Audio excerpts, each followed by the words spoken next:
e a gente segue falando sobre isso. Vamos falar sobre a expectativa para a PEC da transição.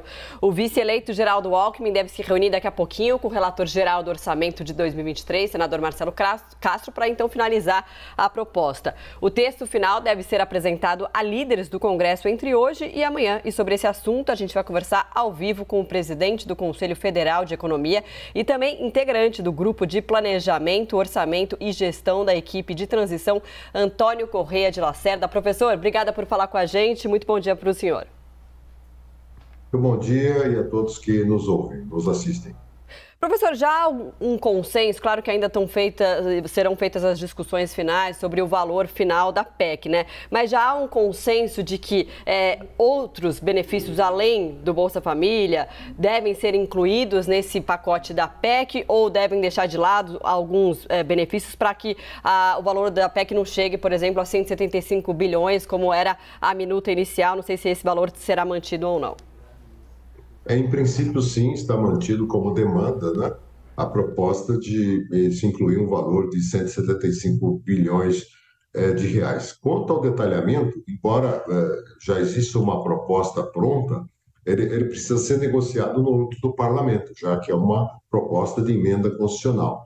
Então, obviamente, você tem que ter flexibilidade de ouvir também os parlamentares, todas as pessoas da área, né, para chegar a um consenso. Então, esse consenso não será só no âmbito da equipe de transição, mas também a receptividade no Congresso Nacional. Eu acho que o fundamental vai ser garantir recursos para que, primeiro, o governo não pare, né, no início da seu mandato, a partir de 2 de janeiro de 2023, e que também os programas sociais, os compromissos que foram apresentados na campanha e que foram vitoriosos nas urnas possam ser implementados, né? Eu acho que esse é o ponto fundamental que deve nortear esse conjunto de ações. Agora, tudo depende também da negociação, da sensibilização do legislativo, né? Então, nesse sentido, as conversas que estão bastante adiantadas são muito úteis,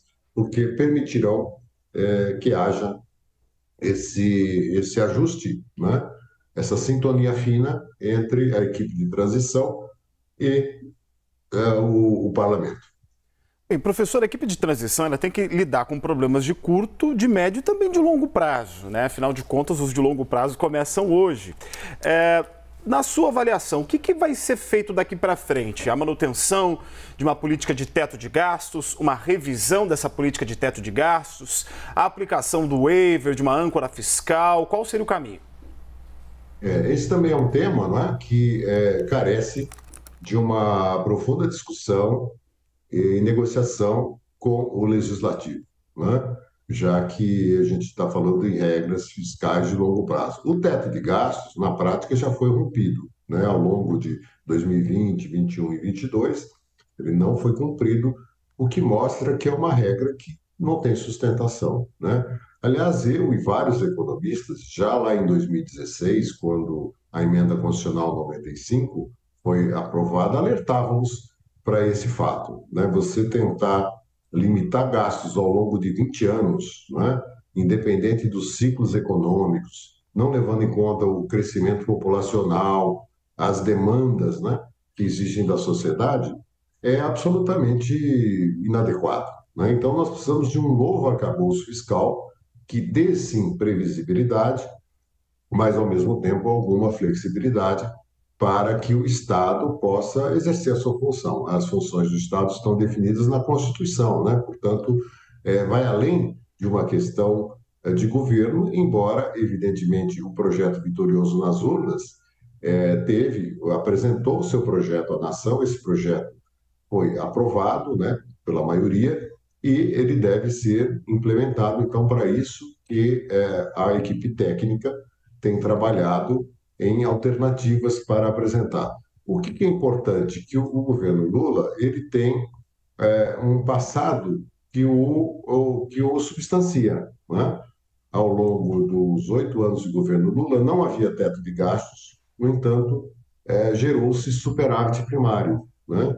E o que é importante, combinar isso com estabilidade de preços e com crescimento econômico. O crescimento econômico não é tudo, mas ele é a base para poder diminuir a tensão social. Então, grande parte da pressão que se tem hoje, né, sobre os gastos sociais decorre do não crescimento da economia ao longo dos últimos anos, né, que aumentou substancialmente o desemprego. Nós temos 24 milhões de brasileiros, considerando também os desalentados e os subocupados, né, fora do mercado de trabalho. Portanto, um quarto da força de trabalho está fora do mercado. E 33 milhões de pessoas que passam fome, né, e mais de 100 milhões de pessoas em segurança alimentar.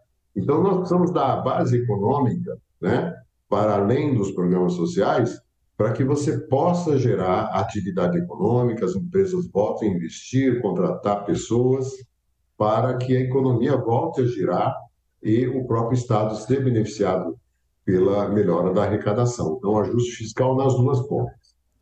Muito bem, a gente conversou ao vivo com o presidente do Conselho Federal de Economia, integrante do Grupo de Planejamento, Orçamento e Gestão da equipe de transição, Antônio Correia de Lacerda. Professor, obrigada. Um ótimo dia para você. Igualmente, obrigado.